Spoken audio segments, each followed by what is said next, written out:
Good evening, folks. Welcome to Football Focus Weekly. I'm the Pet Man, Matt Morrow. We are in round 3 of the state playoffs, and we're at the state championship round in the private school ranks NCISAA. We'll preview those big games tonight, along with a new kind of way we're doing Pet Man's players. I'm going to give you some analysis on 6 players that I looked at their film and tell you what I like about those guys. We'll talk about the winter showcase, which is looking bigger and bigger every minute. We'll do our predictions with the family, and then we'll get our slime on like we always do. So sit back, relax. We're going to run the intro. We'll be right back with the regular intro. No NWO this week. With Football Focus Weekly, round 3 edition.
This is Football Focus Weekly with CFI, Charlotte Football Insiders.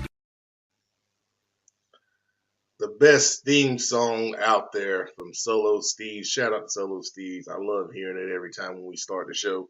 Once again, welcome to Football Focus Weekly. I'm the Pet Man, Matt Morrow. We're going to get started tonight with, we got a couple comments. Hey, Nikisha. Welcome to the show.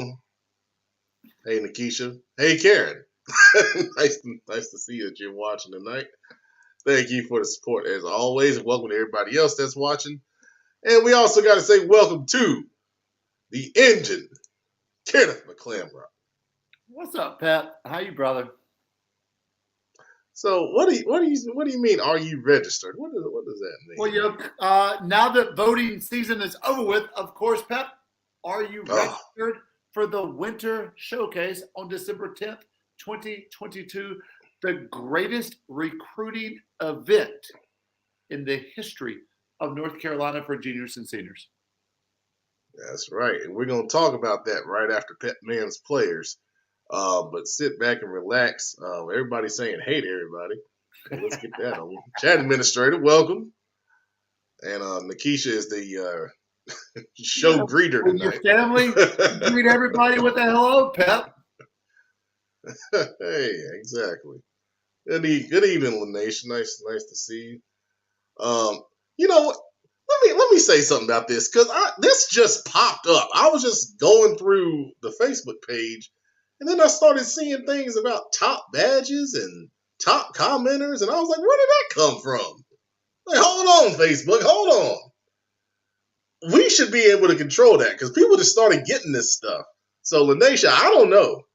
I don't know how you lost it. I if I had time, I'll look into it, but I have no idea. Try to get your comment count up. Yeah. Start commenting a lot. And you Um, gotta share it. You gotta okay, share so it. Facebook controls it. Yeah, do all that stuff. Yeah, get it. What? We didn't take it. I don't even know how to do it. How am I getting blamed for something I don't even You know gotta how talk to to the do? CIA on that. CIA controls all this. Yeah, let's get some investigation going on that, man. Ain't Webb in security. He's dealing with something, so he ain't here right now. But we might get Big Shelby in on that, try to find out what's going on. But all right, anyways, we'll come back to you in just a minute, Kenneth, about the Winter Showcase. We're gonna get going on Pet Man's Players tonight, and we're gonna do it a little differently tonight. Of course, we are still sponsored by BTO Sports for all your camp needs in the off season to help prepare you for big camps like the Winter Showcase and the HBCU Showcase. Check out btosports.com and they will get you right. They just put out their 2023 calendar, excuse me, schedule, not calendar. And they're going all over the United States like they always do. So see a date on there that fits what you're doing. Make sure you go over there and sign up. All right, so we've got about 6 players. I checked out the film on it. I want to tell you about these guys. I got some notes here. I was gonna do the split screen with the film and all that, but it gets kind of messy and trying to go back and forth. And I want to get this stuff out and make it efficient, and then cut it up so these guys can put it out there to help them out. All right, first of all, Jody Freeman, a big offensive lineman for Purnell Sweat. All right, first of all, this guy is 6'7". 6'7", 300-pound junior offensive lineman, man. I tell you, the first thing I love about his film is they run an interesting offense down there, and he does a lot of down blocking. He down blocks extremely well. I mean, he gets on guys and just mashes them in the ground. A lot of pancakes on his film. Really impressive. He likes to get out in space, next level against second, especially third level players, knocks them down, and he plays to the echo of the whistle. I love a nasty streak offensive lineman, and he has it, man. I mean, he's almost one of those guys that when you get in the NFL, you know those guys that sometimes play on that edge, and you think about giving them like a 15-yard penalty sometimes, but you gotta have a guy like that, man. You gotta have a guy that sets the tone and is nasty coming off the football and is a tone setter. And that's what Jody Freeman is. And I believe he signed up for the Winter Showcase. So be really, really fun to see him up close and getting some good work in. And he's only a junior, 2024 player. So Jody Freeman, heck of a great film. And really enjoyed watching it, man. And excited to see you on December 10th. Absolutely.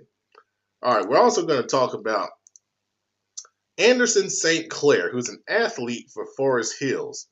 And Anderson St. Clair's film was really interesting. They use him as kind of like an H-back move guy, and he plays some tight end as well. And his first few highlights, he is an inline blocker as an H-back. He is great. He is great as an inline H-back blocker. They use him. He's off the line 2-2. He'll go in motion, and then he leads up on a linebacker, or he even kicks out on a dang on defensive tackle or defensive end. He form fits very well, hands inside the frame, drives his feet. He's 6'3", 230. Very, very impressive as that. And that position is hot right now. It's kind of like the defensive edge position is hot at the next level. The offensive H-back move position is really hot. It's kind of like the evolution of the fullback from the old I formation. He's really, really impressive at that. At tight end, he'll line up. He'll catch some short routes. I saw him film. He caught a drag route. He caught a stick route. Very soft hands, catches, protects the ball well, turns upfield. But overall, he has excellent footwork across the board. His steps in the run game are really good. His releases off the line were really good. He's going to be a guy that when he gets to the next level, college coaches will be excited because they can do so many different things with him.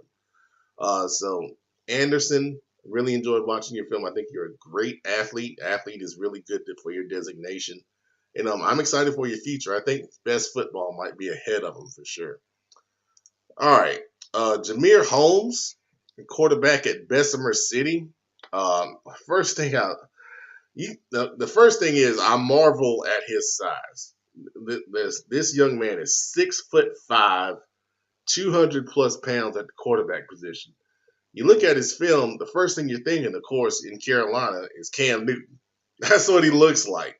But his game is a little different. From the highlight film I saw, very, very good touch on deep passes.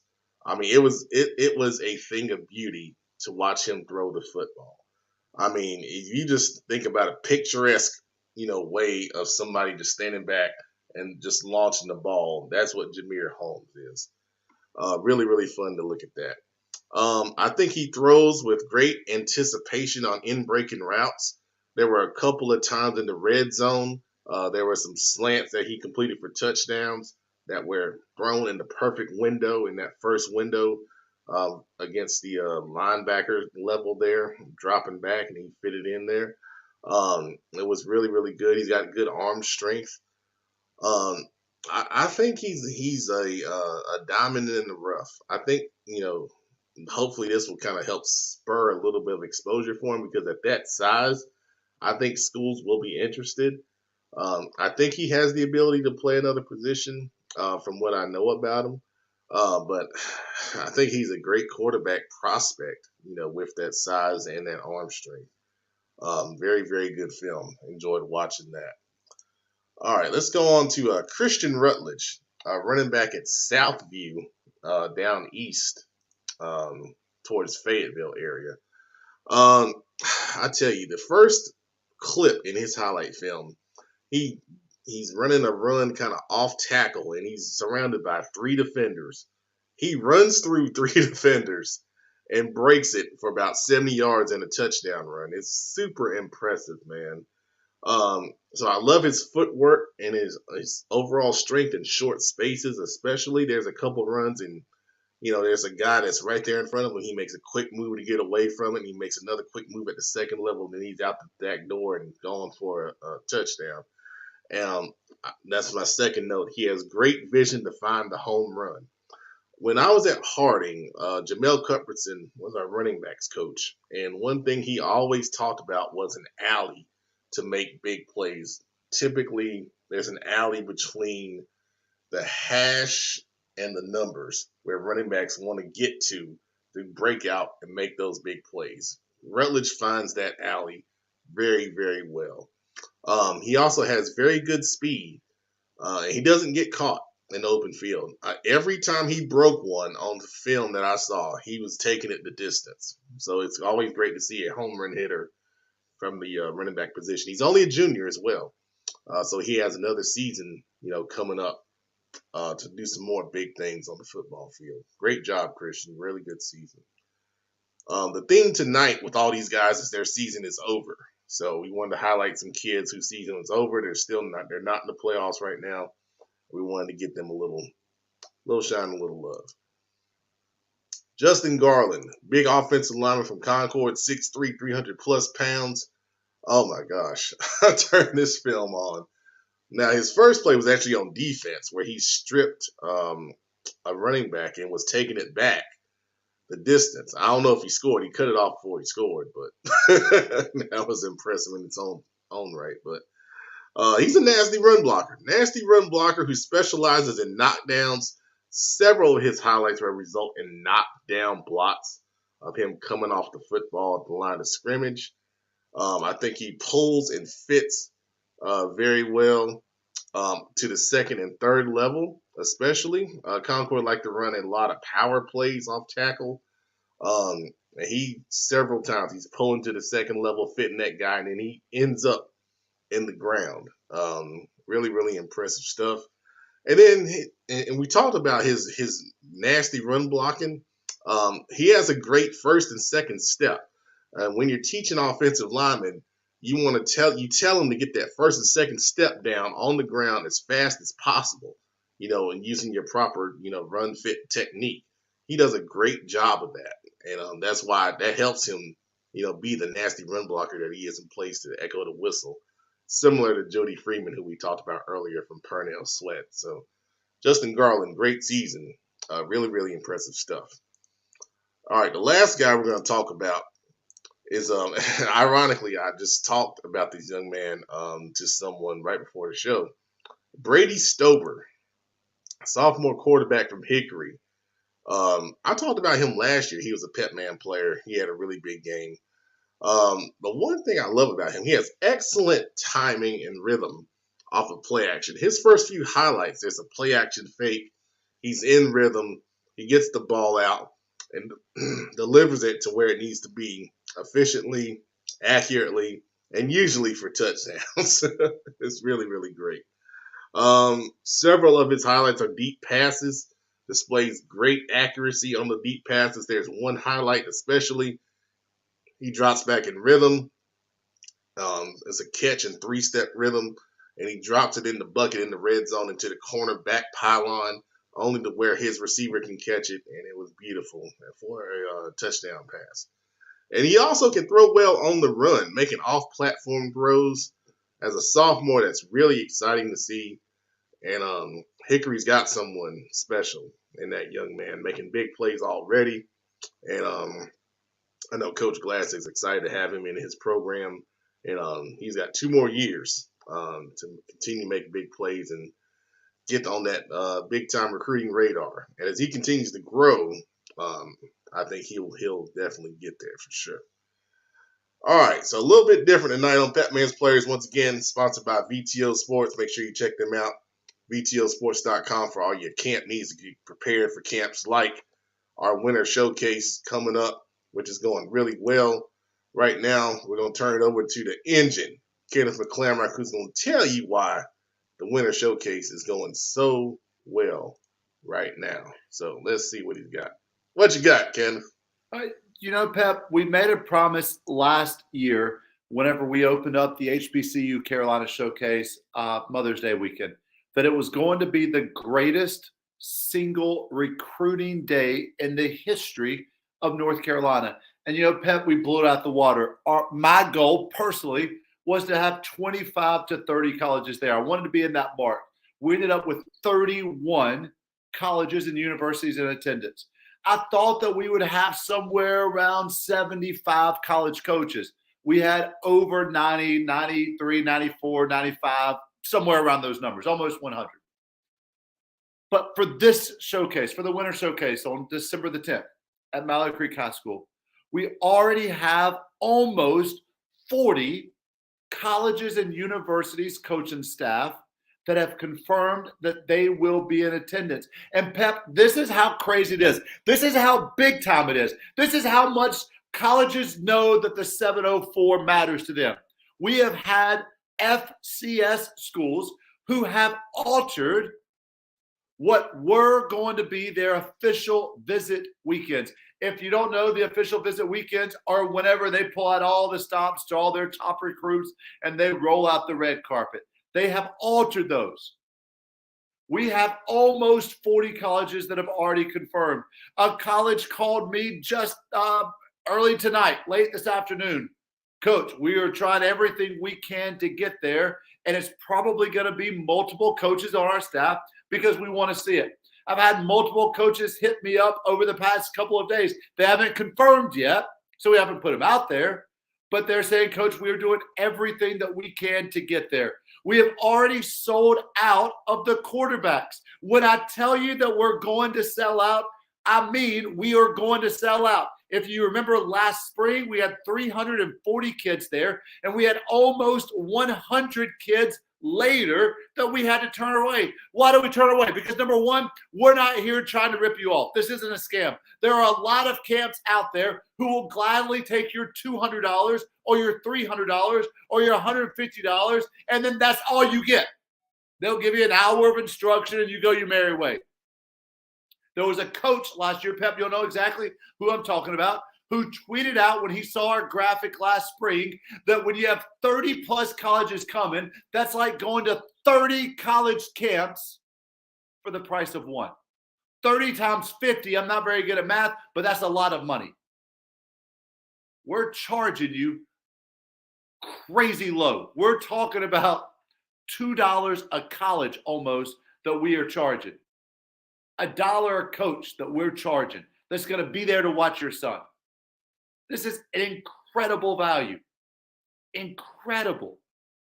Now, why is it going to sell out? Because we have a certain number, a maximum number of players that we are allowing per position. Why? Because we're not out here to scam your money.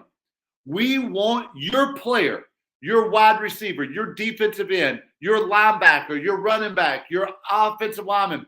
We want them to be able to get all the reps that they need to be seen by the college coaches. We could easily have 700 kids out there. Easily. We could open it up like other camps do. Hell, they let sixth graders come to their camps for $200 a camp.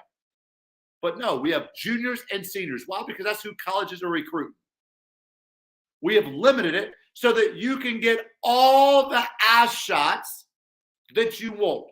As a quarterback, you will get all the throws that you need to showcase what your skill set is.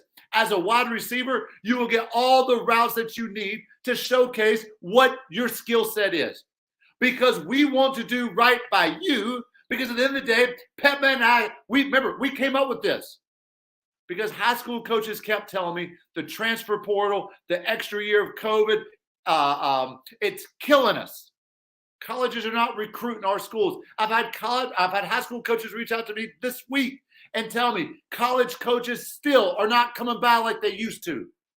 This is why we do this, to get as many college coaches as we can in front of high school athletes compete.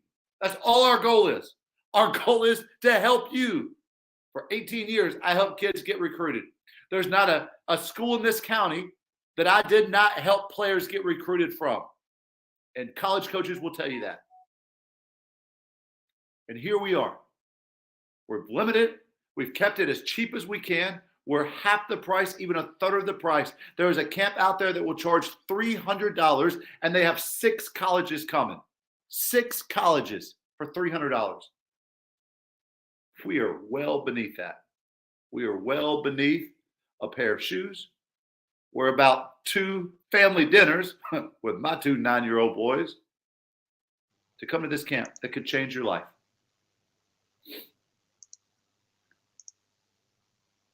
It's well said, man. It's well said. And then those are all facts, you know.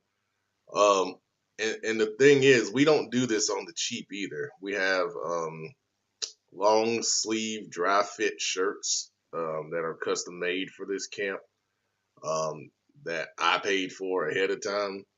I mean, we have insurance, we have, you know, awards, we have, you know, Security media, costs, field costs, security, the cost coaches for costs, because we bring in the top-notch high school coaches around, Pep. We're bringing in the best of the best. Speaking of top-notch coaches, 2 of those top-notch coaches we're bringing to the camp, and you know they ain't cheap, man. They ain't cheap. There he is, Coach Johnson. How we doing? One of those not cheap coaches. North Carolina employee. Easy now.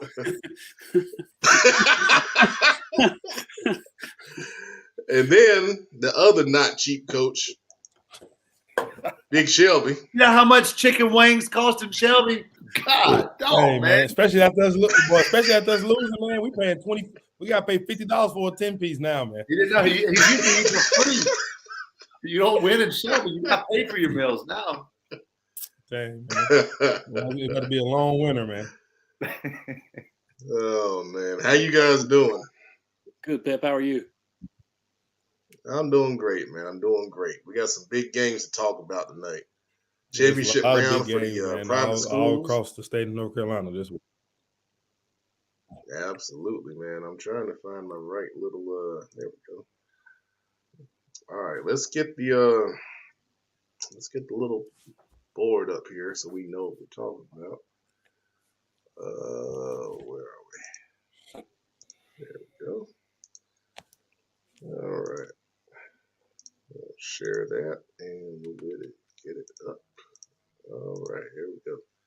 All right, you've seen Pep Man's players. We just talked about the Winter Showcase. Now let's talk about some of these big games. We're gonna start with private school ranks, and there we go. NCISAA. That's what private school is called. The game that I'm gonna be going to is Charlotte Christian at Providence Day for the Division I state championship. Rematch of the great game held several weeks ago where Charlotte Christian pulled that one out on the field goal by Trip Woody and won that game by 2 points. Christian had a big comeback in that game to set that field goal up.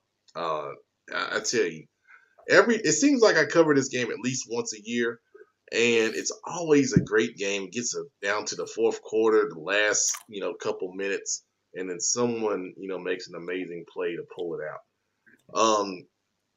The amount of talent on the football field in this game. This was a game I talked about before the season that I felt like we were going to get to this point and we were going to have this championship rematch. And Charlotte Christian got here on that incredible last second play. I mean, literally the last second of the game. The quarterback E-step dropped back and they threw kind of like an over route to slot receiver, and looked like Raven Gap was playing cover 4.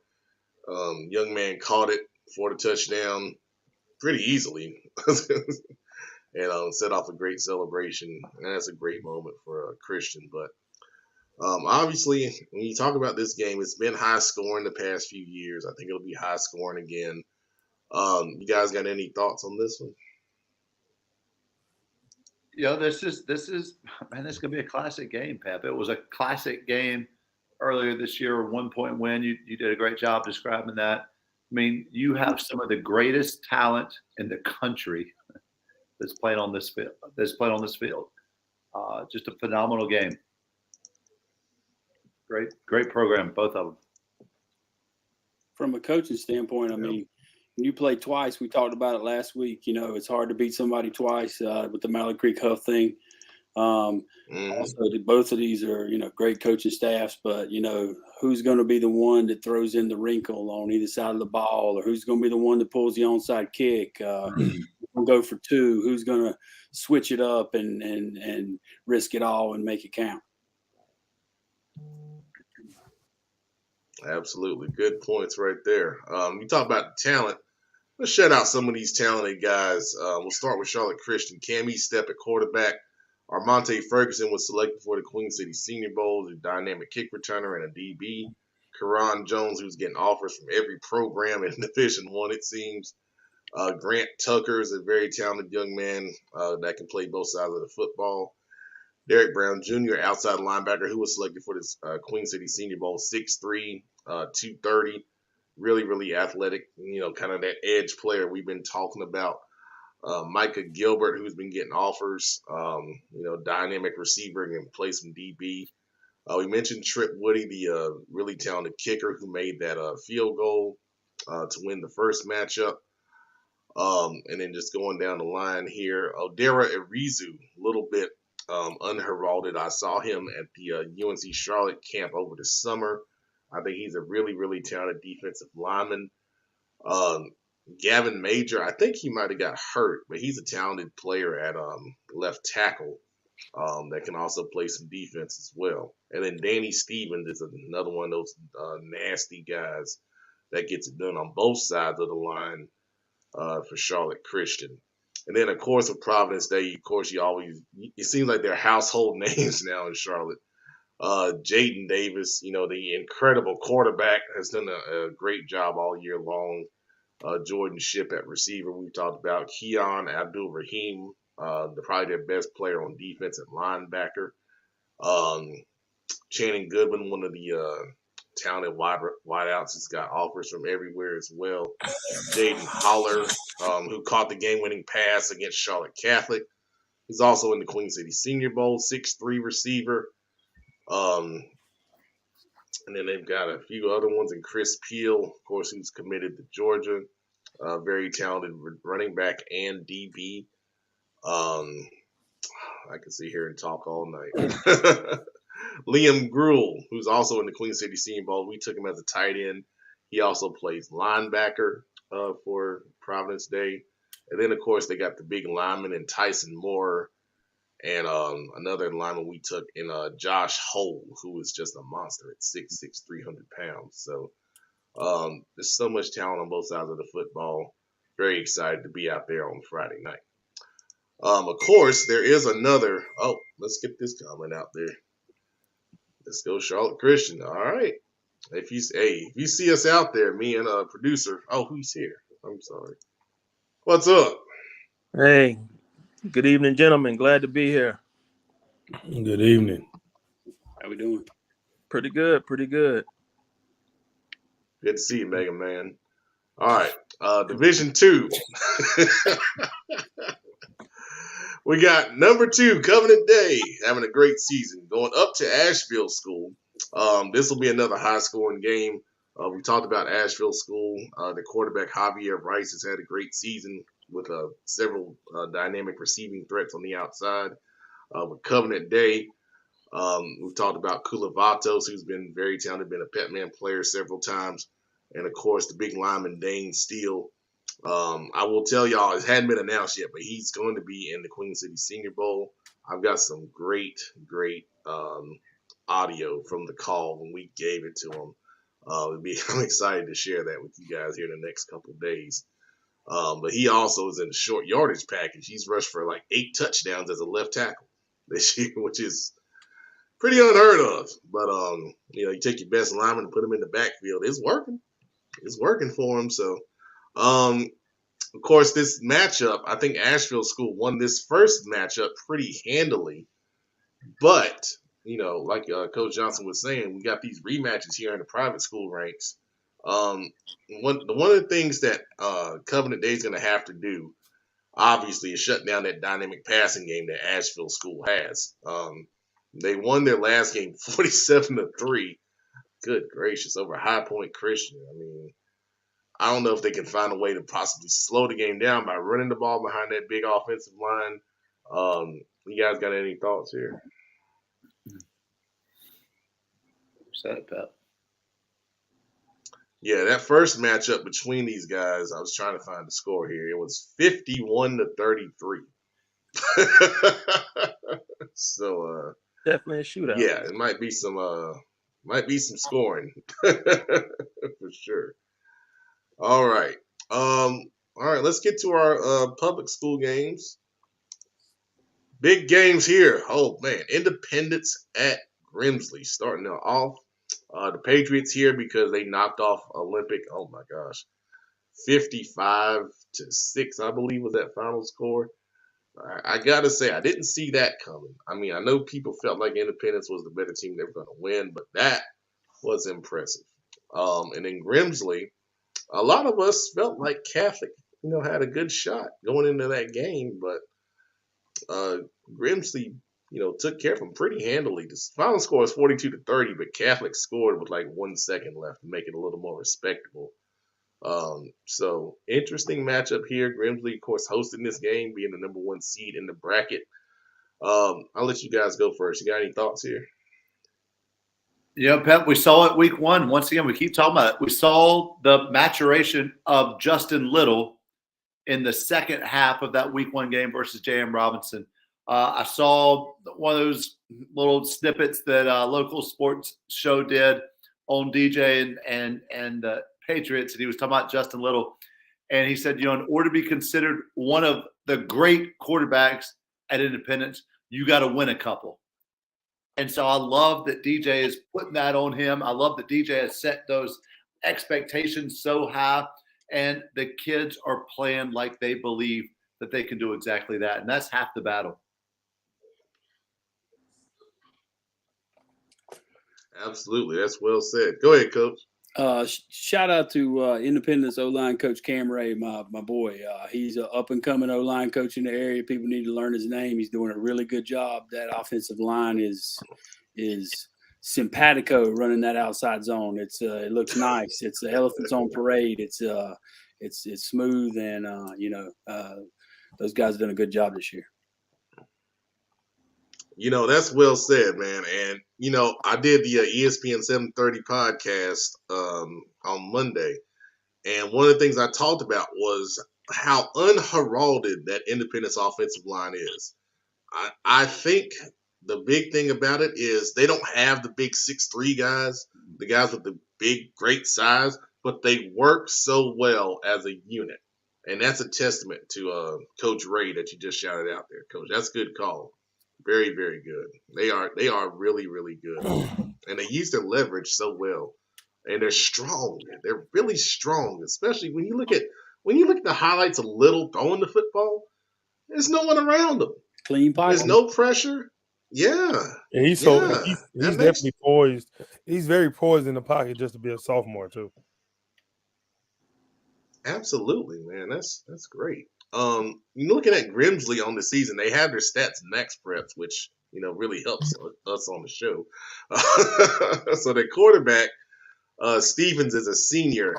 Really impressive. 17 touchdowns to 1 interception on the season. That's awesome. So Grimsley's not going to be a team that turns it over or hurts themselves. They have a really talented sophomore running back here. He's rushed for almost 1,600 yards in Mitchell Summers. So obviously that's going to be a guy that they're going to have to key in on. But the one thing that I really, really like here, although Grimsley has more rushing to passing, when you look at their film, they're a pretty balanced offense. And, that's kind of like a mirror image of Independence. Now, when we saw Grimsley in the past, me and producer were up there when they played Butler.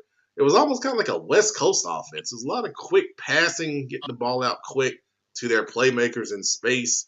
And they do a really good job of that. They've got a lot of guys with a lot of catches. The main 2 guys, Taylor, 54 catches for 11 touchdowns, and Anderson, 48 catches with 8 touchdowns.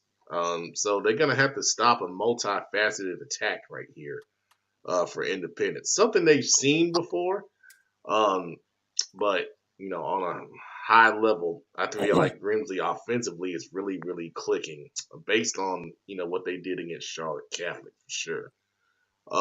You guys got any other thoughts here on this one? I like Independence's chances because I think they're playing really well right now. Mm-hmm. But I do think it leans towards a higher scoring game. Yeah.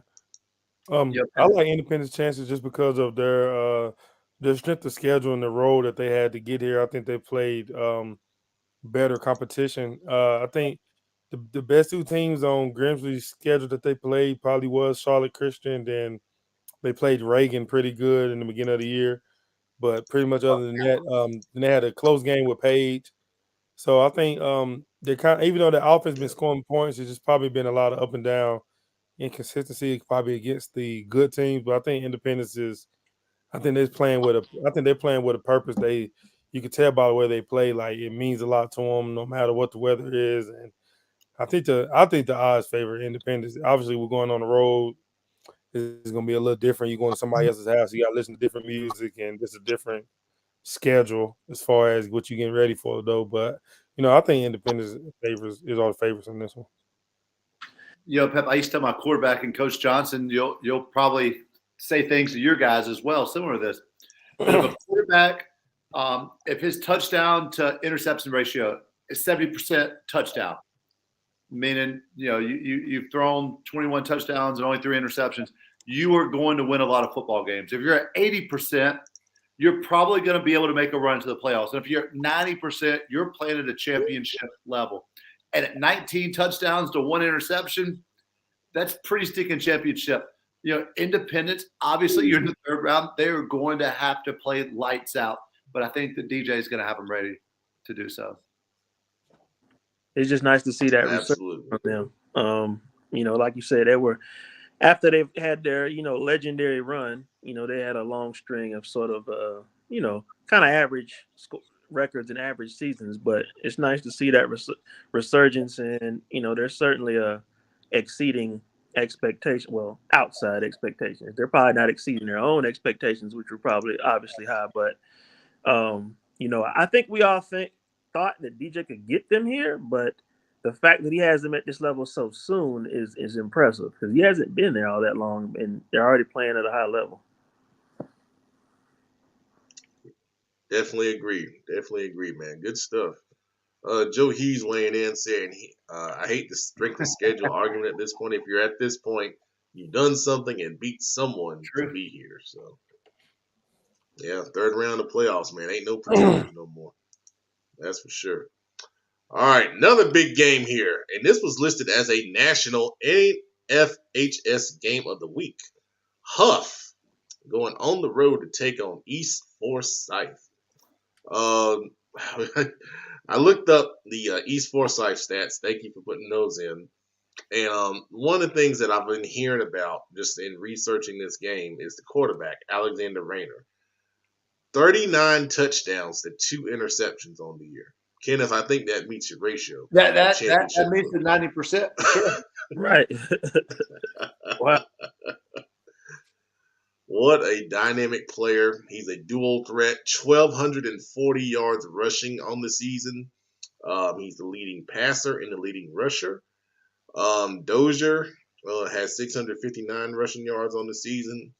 And then you look at their receivers, they are multifaceted. Connor, who's a dynamic player, 731 yards receiving on 45 catches with 14 touchdowns. And then Brown, who I've seen is very, very talented, 45 catches, 926 yards, 15 touchdowns. And then Christian and Holland, 23 catches and 25 catches respectively. And then Wolf comes in with 14 catches. So a lot of different threats, for this East Forsyth football team. But the Huff defense is probably the strength of that football team. Very fast, very quick to the ball. They play with great technique. I think that's going to be a heck of a matchup when those two sides of the football go against each other. Obviously, the key is controlling the dynamic ability of the quarterback. The good thing is Huff has faced a dynamic quarterback in Bubba Camp from Chambers. And we saw that up close that, they had a good plan in keeping him contained for the duration of that football game. So this possibly could be a low-scoring football game. These two teams met in the playoffs last year at Huff's Field. This game will be at East Forsyth.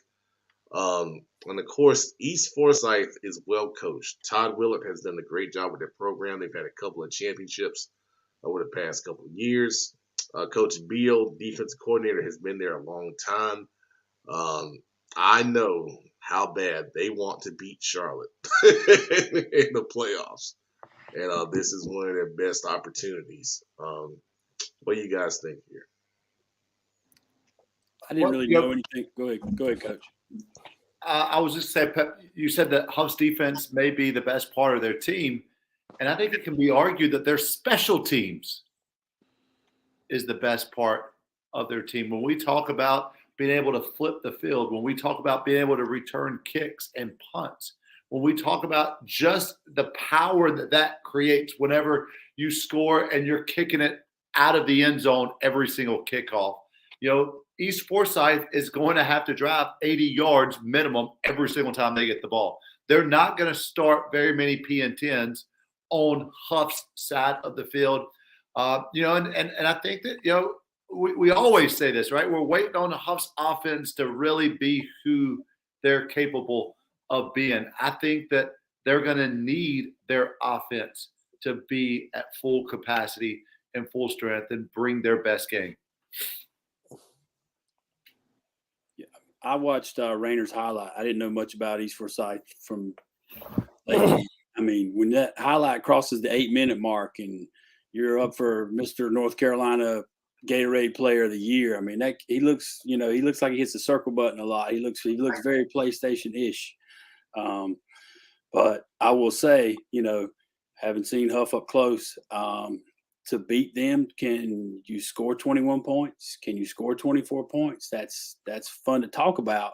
Mm-hmm. But when it meets on the turf and the grass, that application is pretty tough. That is one tough defense. And Coach Chachi, he's done a great job.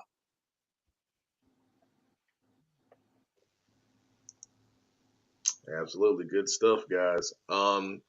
It's a good point about the Huff offense. They've got, really good talent over there.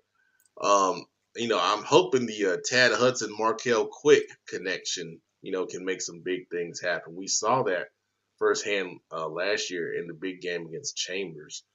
Um, they're really going to need him. And he just committed today to North Carolina Central, so congratulations to that young man. We'd be remiss if we didn't say our thoughts and prayers go out to the Huff family for the loss of Devin Chandler in the tragic shooting up at the University of Virginia. Um, we saw Devin down at Richmond when we went to that second round playoff game when Tad Hudson was a freshman and went out there and threw for over 300 yards, and he had a couple touchdown passes in that game. Committed to Wisconsin, transferred to Virginia. By all accounts, he was a great young man. We had selected him for the Queen City Senior Bowl that year. He was unable to play due to other obligations. But we send our condolences, thoughts, and prayers, to Huff, for that loss. It's just, it's really, really tough, man. Really, really tough. All right, our next game is Northwest Guilford going on the road to take on Weddington. And the big, big key in this game is Northwest Guilford was putting up a ton of points with our, quarterback that we've featured a couple times in Tanner Ballou. But in the last game Northwest Guilford played, Tanner Ballou got hurt, and the word is he broke his hand.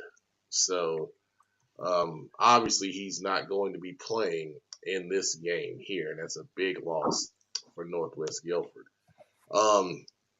It was already going to be tough going into Weddington because like we've been saying all year long, these guys don't lose at home. But Northwest Guilford was able to find a way to pull it out without Tanner in a comeback fashion. Up at Watauga, of all places, a tough place to win, 33-27. So going into this with a backup quarterback, does Northwest Guilford, have a chance here to, make this interesting and possibly even pull what would be considered a major upset?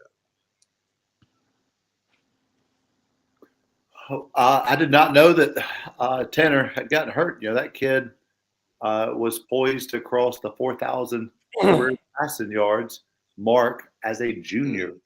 An incredible talent, man. And if that's the case, Pat, it's going to be a struggle for Northwest Guilford. They are typically not known as a premier football program in the area, for that matter.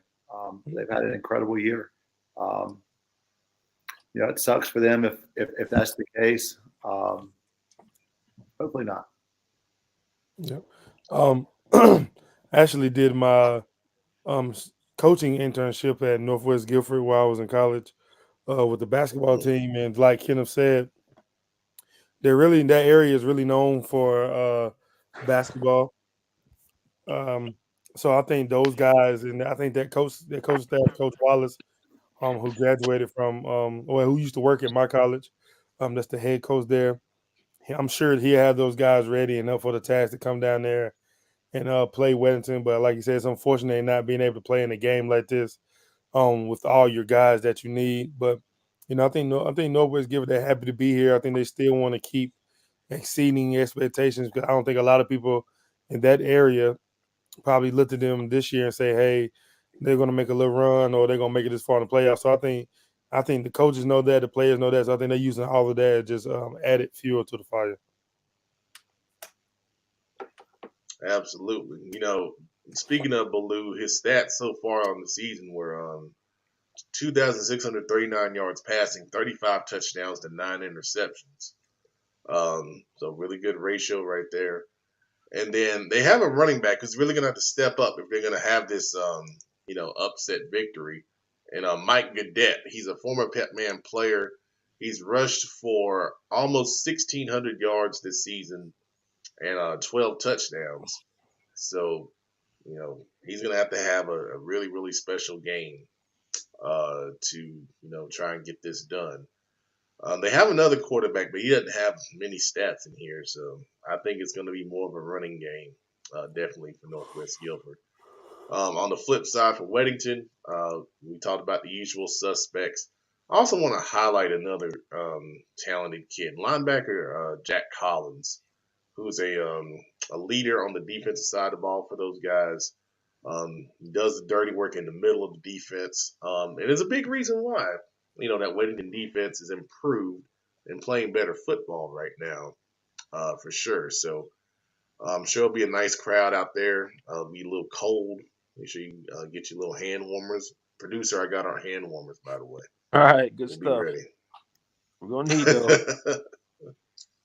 Speaking of hand warmers, Butler is going to need some as they go to the mountains to play AC Reynolds, who knocked off Chambers last week. Thank you, Kenneth. I just saw your message there. I took care of that. I'll let you guys go first before I weigh in. What are your thoughts on Butler AC Reynolds here? I think a lot of people were surprised with AC Reynolds being Chambers last week. Not me, because I kind of warned everybody about how good they were, what type of team they were. I think AC Reynolds are just out. They're blocking out the noise up there on the mountain, and they're just continuing to do things their way. Their game plan coming into that Chambers game was just like any other game plan they have against anybody else. I think those kids, that was a real big win for those seniors in that program, because I don't think they get a lot of home playoff games, especially against the caliber of a team like Chambers. So I think that was a major. They come off a major win. From what I heard from the coaches, a couple of coaches from AC Reynolds, then they expect for the Butler game to be a good game, but they still feel like they're the better team. So I know. So if any Butler coach is hearing that, I mean that's how they feel, the players. If I'm Butler, I'm coming in just trying to prove a point. Like, I know you knocked off a team from Charlotte last week, but hey, we're coming in with a different approach. I feel like we ain't coming up the mountain. I know we always tell our guys we ain't going up that mountain to play around. We trying to go up there, take care of business, and get home at a timely manner. So I think if I'm Butler coaches, I think they're looking at the game last week and say, hey, like, this team's a good team that knocked off Chambers, so there are no slouches. We got to come in with our best game, or it'll be a long ride home for us. Webb, you hit on something, and it all depends on how the coaches use this week. Was Friday night's win for AC Reynolds, was it just another win? Or was it their state championship game where they knocked off a team that had played in 4 straight state championships? I know if I'm AC Reynolds coach, Monday at practice, Monday during film session, I'm busting those kids harder than I've ever busted them in their lives. I'm getting on their stances, on their first steps, on their eyes, on their hands. I'm getting on everything because I want them to know that that's not what we're playing for. We're not playing for the second round. We've got bigger fish to fry. And at practice, I am ripping them the entire practice. I'm not letting them do anything less than the absolute best that they can do it. Or if their coaches are feeling good about themselves, their kids are feeling good about themselves, and, well, we knocked off Chambers, therefore we're now the greatest team in the world, it may be a very happy bus ride home for Butler Friday night. Yeah. From just me knowing the AC Reynolds coaches, man, I think they looked at it as just another win. Obviously, they respected their opponent, but they figured they believe they can win before they walked out there. So that coaching staff does a good job of keeping those guys humble and grounded and not getting caught up into all the extracurricular stuff. I think those guys on the mission, like they said, they're very senior led. They have 2 kids on their roster on defense. That's Shrine Bowl guys. They got multiple Division I Power 5 guys on their defense. So I think both defenses are going to look to come out and prove a point and show who's the better team. Big Shelby, you're familiar with AC Reynolds. Sorry, Pep. What are they like on offense? Are they balanced? I don't pretend to know. I think AC Reynolds would do whatever you allow them to do. Against us, we couldn't stop the run, so they ran the ball 40 times. Yeah. And honestly, for me, I seen the running back AC Reynolds, and I told him, I seen them Saturday at Wake Forest. I was really surprised that AC got their pass game going against Chambers because Chambers DBs are very good. So they was even like, because they bombed them a couple times. And I think that's what got the kids like, okay, we throwing bombs. Like now their confidence is rolling because the quarterback, they really don't ask him to throw a lot of deep balls. They kind of throw a little dink and dunks. They run counter power, trap, ISO, run game, the offensive game, that shots every once in a while. But offense, man, I'm pretty much like whatever type of game they want to make it, that's what they'll do. I think they've been in games where they had to pass a lot, and they've been in games where they have to run a lot. So I think anytime you want to beat Butler, you got to be balanced, and that you gotta have the balance or the perception of balance at least, and that's that'll be the key to the game. Can they go over 150 yards passing? Yeah, I think the quarterback, he had a big night against Chambers. I can't remember how many yards he finished with, but I know he had a bomb. He had a touchdown. First, he had a deep ball to set up a touchdown. Then he threw a passing touchdown. So I know they hear that a lot about how their quarterback struggles at times, but he's been prevailing every week. So it'll be interesting to see how healthy AC Reynolds came out of that game, right? Because we know that Chambers' front seven is just a bunch of ravaged dogs out there that just demolish you. And now to have Butler come into town with equal amount of athleticism and size and speed and will light your butt up as well. That's a lot for a team like AC Reynolds that maybe isn't as battle tested as a Butler is. We'll see how they respond to that, man. Great game. Excellent stuff. I think you guys knocked that one out the park, so we'll keep it rolling. We're gonna bring on the expert of the West Side, Joe Hughes. How are y'all tonight? Good. Joe, you got a fade going? You got a haircut? Much necessary. He must be going to the Gaffney Burns game Friday, baby. Nah, I got bills to pay, man. I got bills to pay. I wish I was down there. Y'all know exactly how I feel about Burns High School. BYRNES, that is. I don't. It's a Gaffney by 50. Gaffney by 50. That's how I feel 50, about it. Baby. It probably ain't gonna happen like that, but Gaffney by 50. There's a little South Carolina love for you there. All right, West Charlotte Kings Mountain. Joe, that's right in your wheelhouse. What you got, man?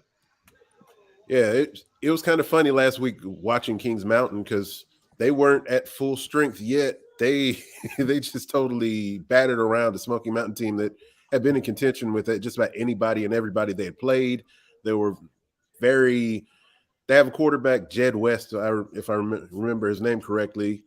Kid had rushed for close to 1,000 yards, and he had thrown for close to 2,000, and he barely got to 150 total yards in that football game. This Kings Mountain team really seems like it's really on a mission, and the fact that they are still they still have a year of growth left. A lot of these guys are sophomores and juniors playing mature roles for the number one team in the state. But the way that they're playing, the balance they're playing with, it's going to take a great game by West Charlotte to win. And I'm not going to sit here and say that West Charlotte is to be intimidated considering who they've played this year. And they've played the who's who of Charlotte football. But Kings Mountain is a different beast right now. And they're actually getting better as we get into the playoffs, which is kind of odd to say. Mm-hmm. Like I know I can second that. What Joe says. This to me, I believe Kings Mountain might be the best team in the state, no matter what the classification is. I know last year they had this matchup. And I know West Charlotte coaches overlooked Kings Mountain last year, and Kings Mountain had less last year than they got this year. Than they have this year. They didn't have their best defensive player, AJ Richardson, last year, and went down there and beat them. And that defense they have this year is probably the best Kings Mountain team I ever seen. To be completely honest with you, defensively, They have speed their corners can run with anybody. Safety's gonna stay over the top. The defensive line is just vicious. Like those guys, man, it's hard to block them. Like Joe said, I think West Charlotte has to have their best game to even make it something to watch, because Keys Mountain, like you said, they on a mission. They got a point to prove, and for them, they're just another game on the schedule to where they're trying to get to. The big thing for me with West Charlotte, it will be, can they run the football? Can they break Kings Mountain out of, having basically being able to put 7 and 8 in coverage? Because if they're able to do that, it kind of negates that pass rush that Kings Mountain wants to have, or at least the pass coverage that they want to have. And nobody's really been able to do that this year against Kings Mountain. Well, we got a couple comments here. That's good stuff, guys. That's excellent. Thomas Dalton saying West Charlotte will have your respect after the game. I'm not playing. I'm good. Yeah, I'm about to say, yeah. He said, we're not playing. I already don't want my state championship as a player. I'm just telling you, people looking at the Kings Mountain team and think they're coming one way. I'm telling you, they're gonna be big, fast, strong, and physical. The boys hit. They hit. I'm gonna tell you, it's not gonna stop, because I'm telling you, they're literally on a mission, top to bottom. It's to the point where you have It's to the point where you had one play where I think it was Zay Smith. Zay Smith didn't even block the kid. And Jaqueline Sanders is running up the sideline. The Smoky Mountain kids eliminate each other. He didn't put a hand on anybody. And I actually have a picture of this somewhere. But the kids just totally eliminated each other on his way to a touchdown. They just have a way of just being able to know what the other side is thinking at all times. Everybody's working 11 on all 11 players know what all 11 players are supposed to be doing at that time. They just play as one single unit. You know why they know what the other side is thinking? Because they're well coached. Indeed. Because they study film. They understand tendencies. Because they prepare their players.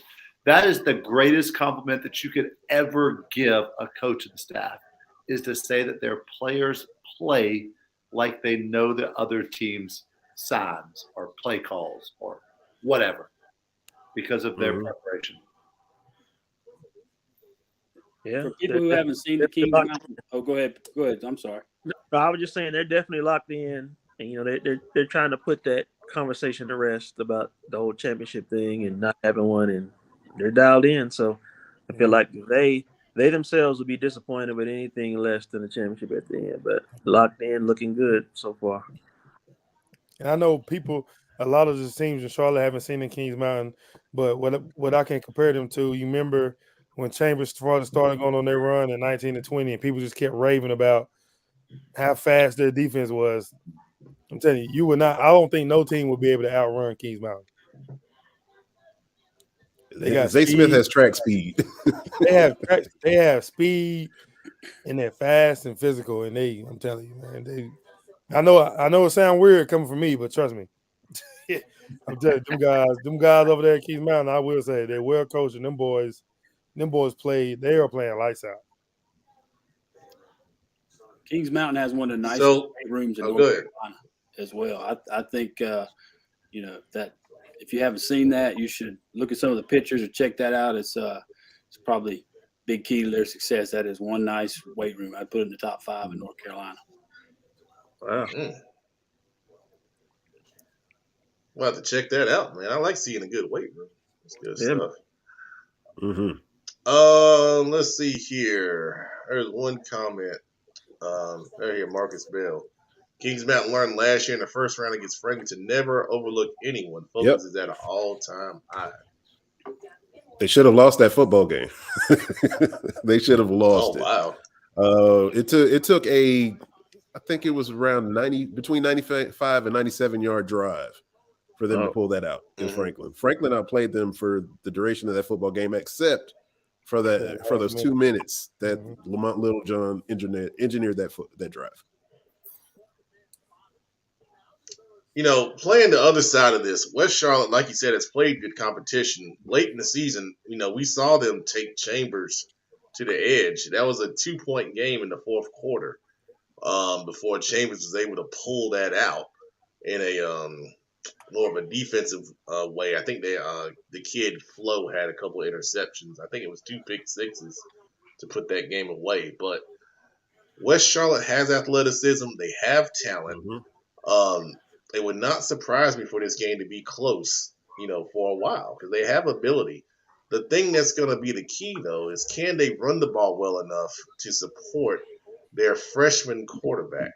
They got a freshman quarterback who's playing now, and it's going to be hard as a freshman to go try to throw the football against a very, very talented Kings Mountain defense, as you guys have stated. So, one thing I will say is there was no bulletin board material, Shane Short. I did not hear anything from the other show like we did last year. So I think Coach Griner has his guys locked in and focused. Well, for sure. I'm not really sure how good West Charlotte's O-line is or how comfortable that quarterback is sitting back there. But I tell you what, they better pack their lunch Friday. Mm-hmm. Yeah, because all them boys on that defensive line, man, it's 4 savages, 4 dogs, and it's like they have a competition to see who get to the quarterback first. Well said. All right, we got another big game down there in Joe Hughes territory. Crest at South Point, another rematch. Joe, you got it, man. Yeah, this was actually a rematch from late September. South Point took down Crest 35-13, and it was the score was pretty indicative of how the game went. South Point their first offensive play, Cam Medlock up the gut, touchdown. South Point never looked back. I think, if I remember correctly, Crest's best threat as far as getting back in the football game right after that, it ended in an interception, and South Point went right back down the field for another touchdown, put them up 14-0, and they're running. For South Point, South Point's going to do what it's going to do. Can Crest stop the bleeding? That's going to be the main part. Can they stop South Point from doing what they do best?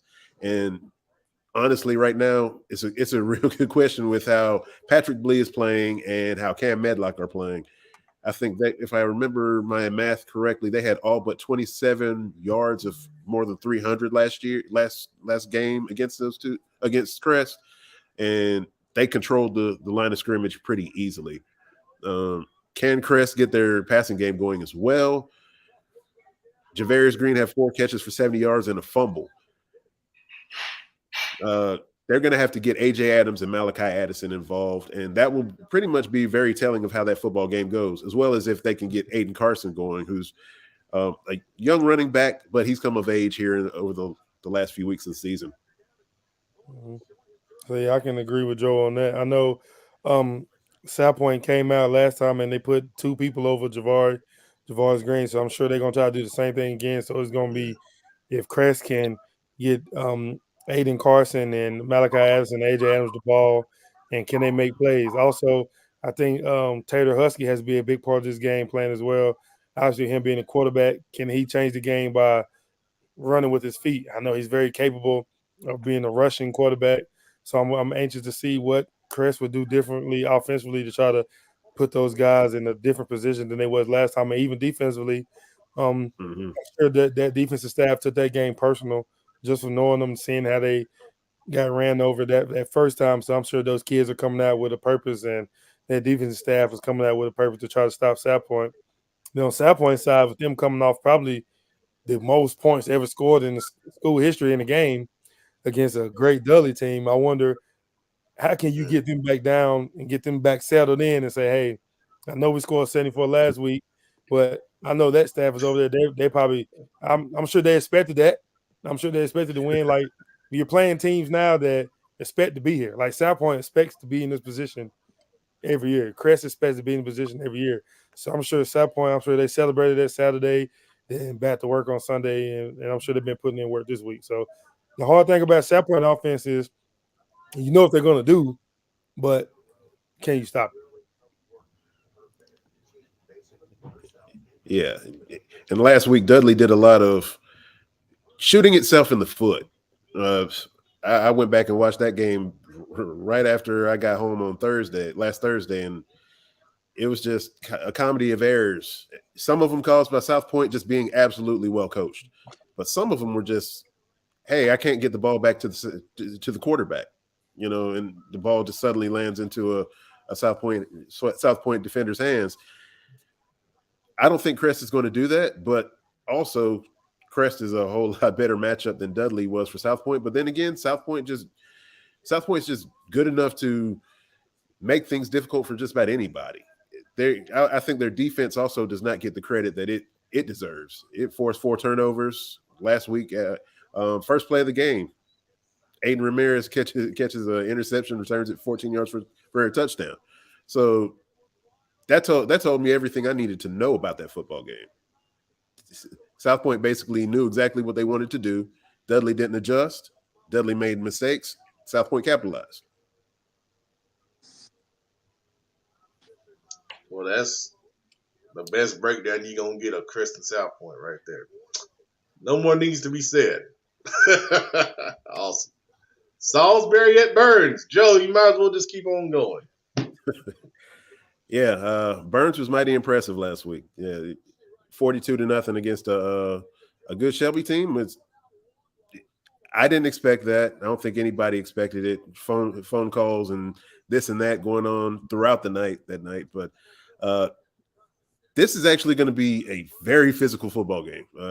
Salisbury is going to come in with Jermichael Wells, and I think he's close to 2,000 yards if I remember correctly. Mr. Mike London over at the Salisbury Post does a good job over there, and if I remember correctly, that's his yardage total, over 1,900 yards for the season and more than 30 touchdowns. We know that Salisbury is going to run the football. We know that they want to be very physical, play stout defense. Burns is going to have to stop that running game, be multiple on offense, and keep what happened 2 years ago out of their mind as well, because they're already emotionally charged up about this football game. It was 7-7 late in that game 2 years ago in the playoffs. Salisbury calls a timeout. Burns alleges it was a 4th timeout, and Salisbury was awarded the timeout. They ended up kicking a game-winning field goal. They win 10-7, go on to win a state championship. It still doesn't sit well with Burns folks, and they remember that well. It was also Ben Mooney's first start at quarterback for Burns as well. We know exactly how much he's grown since then. So it should be a fun night and a very physical football game, most of all. Yeah, I think like what Joe said, I know we played Burns last week. Burns is they're very determined this year. I seen a post from a guy that was at Burns. This senior group at Burns, they're getting to see every team in their 4 years in high school. Well, 4 years now, but the first 3 years of high school that put them out. They remember the 2019 season where we beat them twice, beat them in the regular season, then we beat them in playoffs. The next year, Joe said they played Salisbury, got beat at home.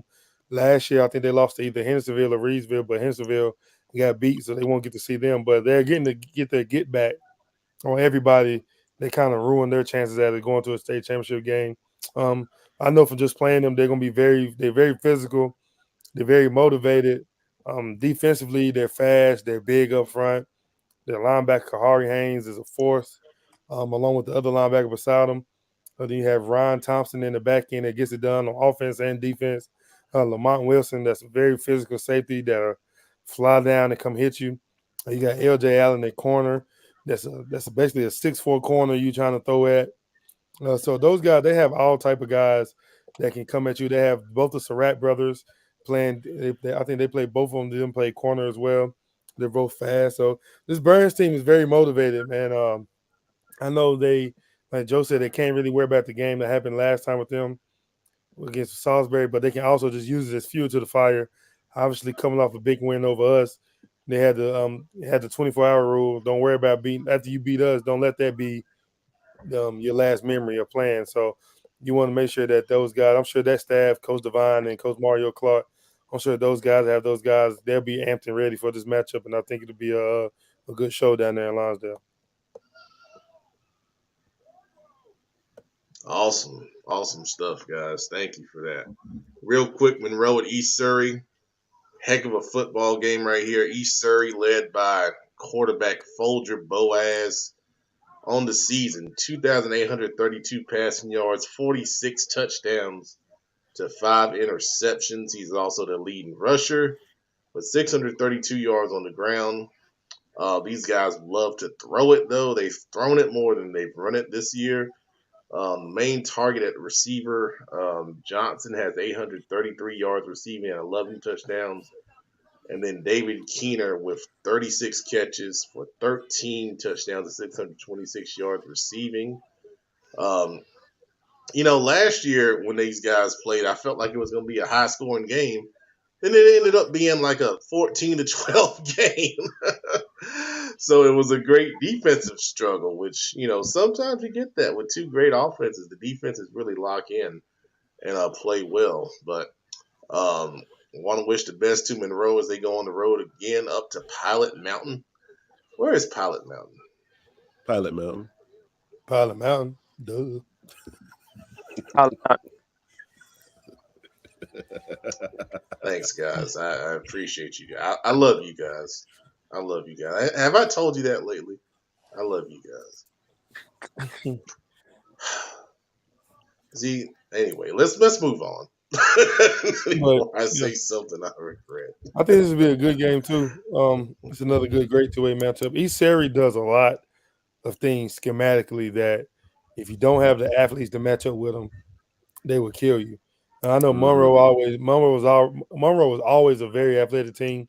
Their D-line is always smaller up front, but they be fast and they be physical.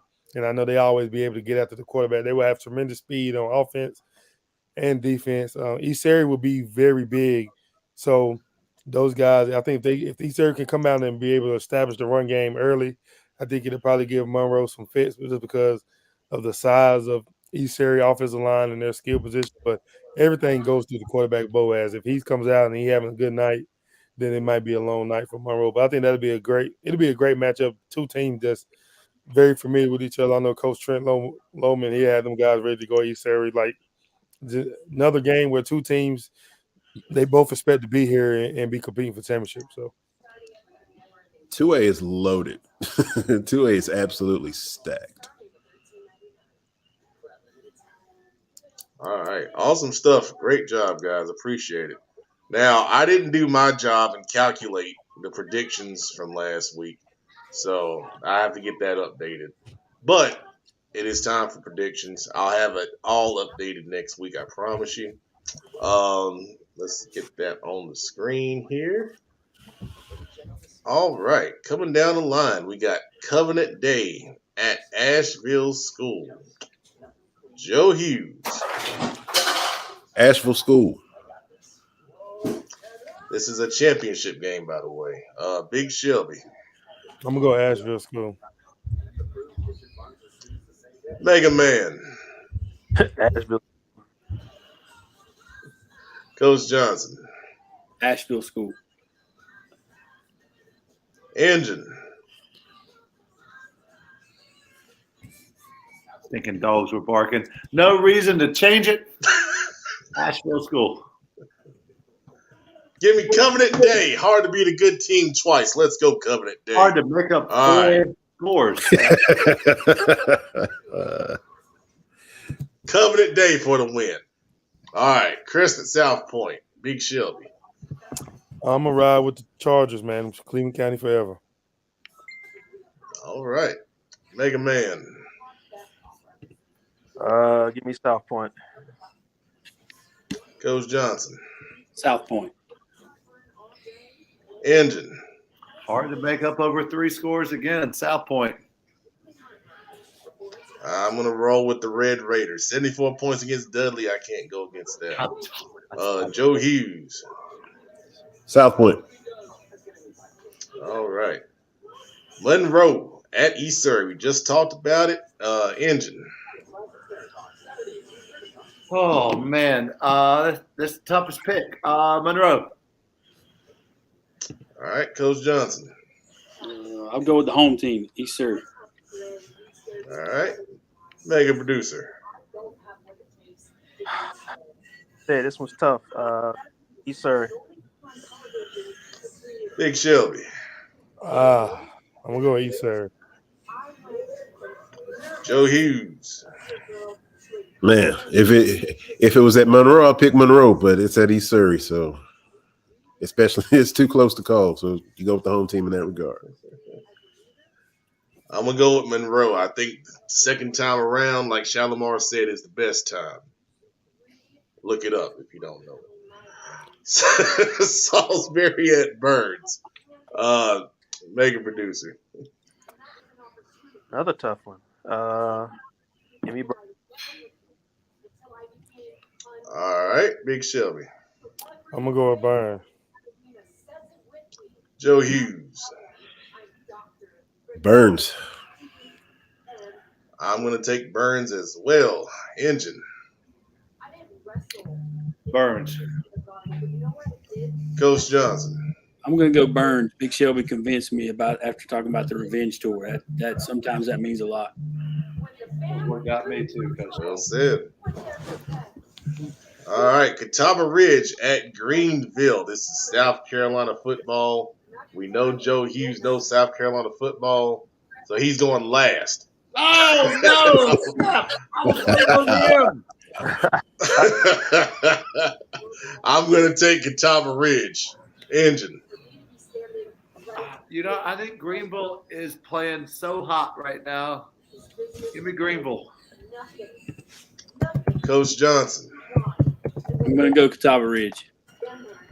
There we go. Mega producer. Catawba Ridge. Big Shelby. I'm gonna go with Catawba Ridge. The South Carolina football expert, Joe Hughes. Greenville's won 9 in a row. Thank you. They just eliminated South Point last week. Thank you. 24-20, and I'm a believer in what Coach P selling. You know, Coach Porter is one of my guys, and he's one of the few coaches that actually ran it up against Knott's while he's been at Dutch Fork. Give me Greenville.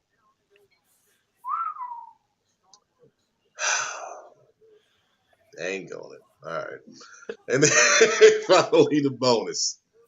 The Division I Private School State Championship game, Charlotte Christian at Providence Day. Let's see. Coach Johnson.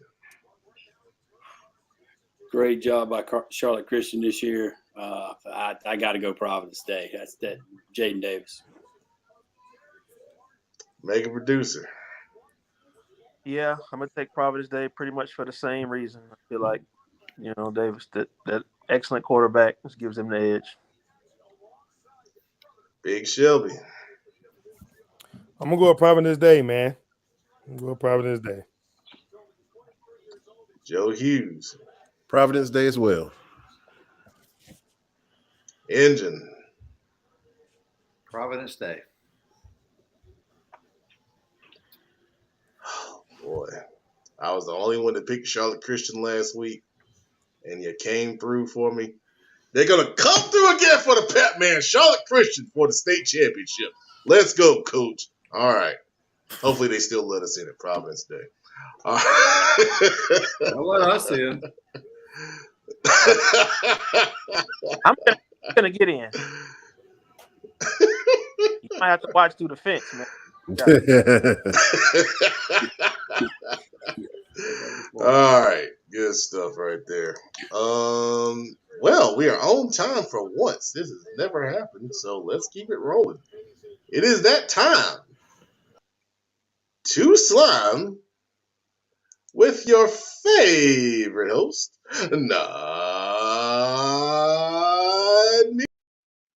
Yo, Pep, I'm going to go ahead and get it started.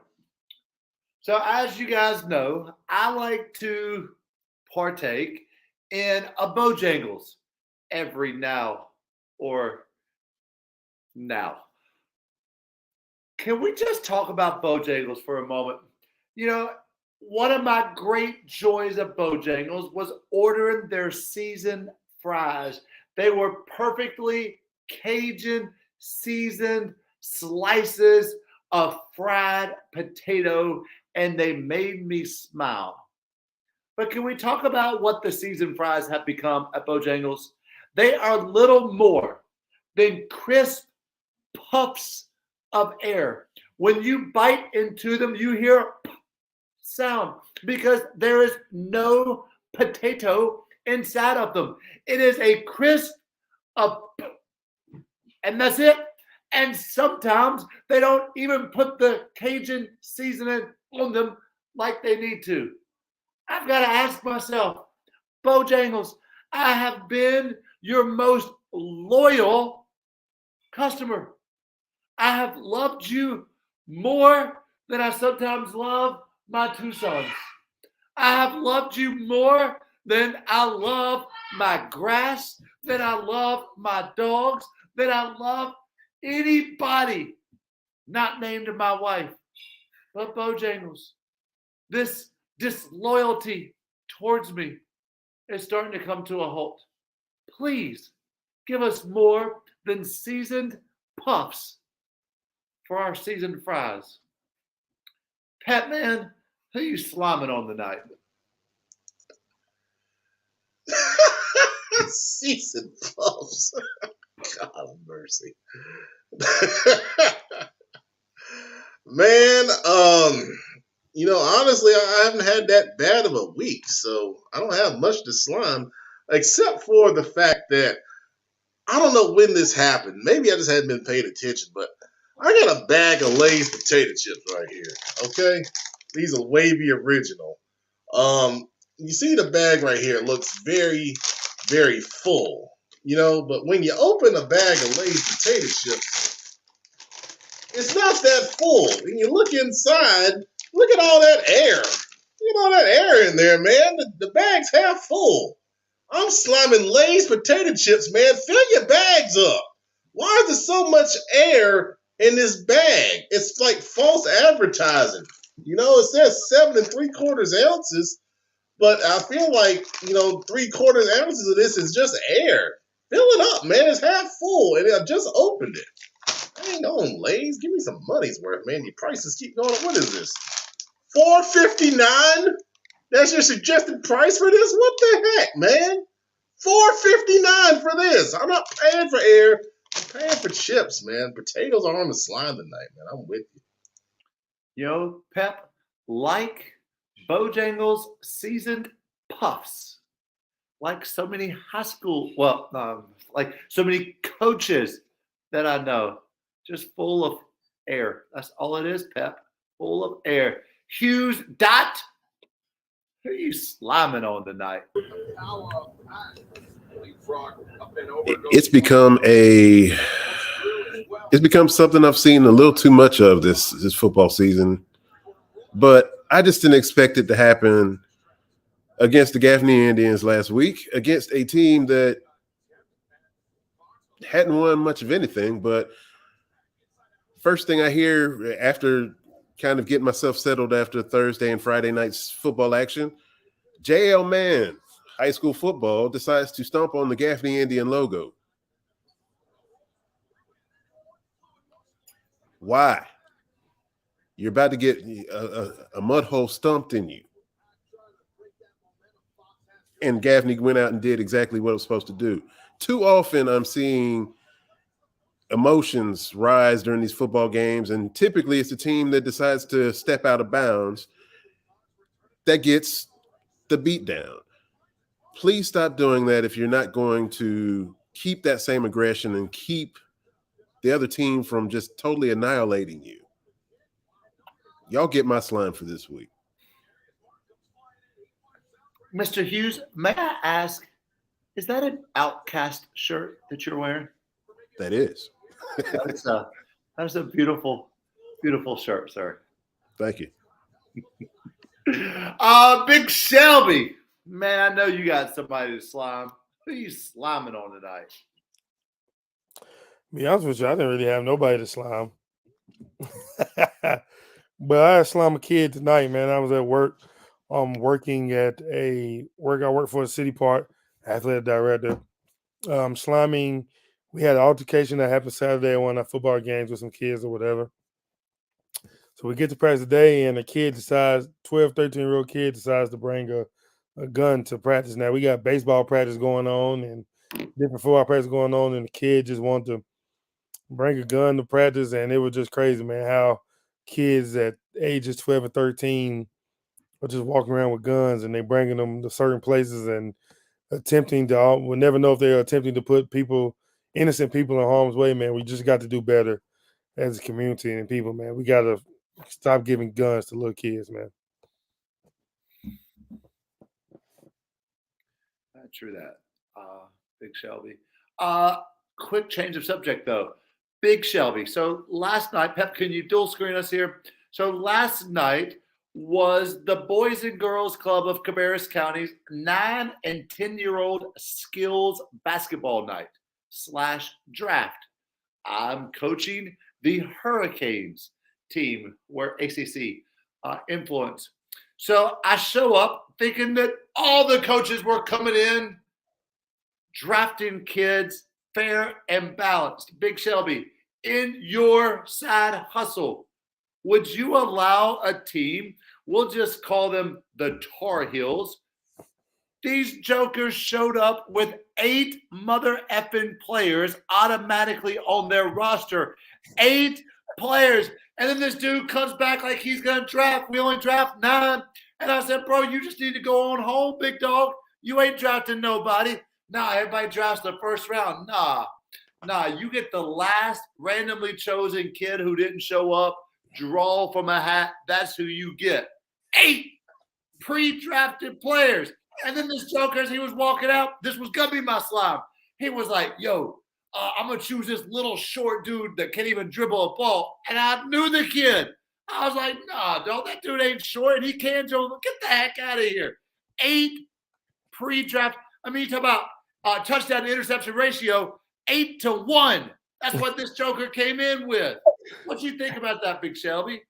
I think that if I'm the McClenrod boys, they let them know how good they are, man.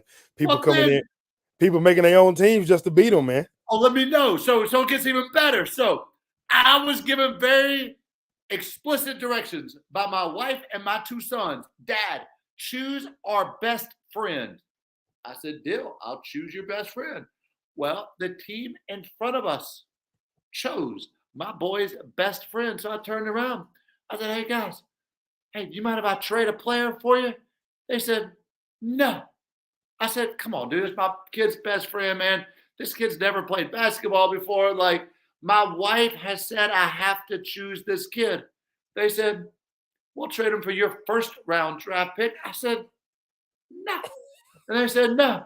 So I tried one more time during the draft.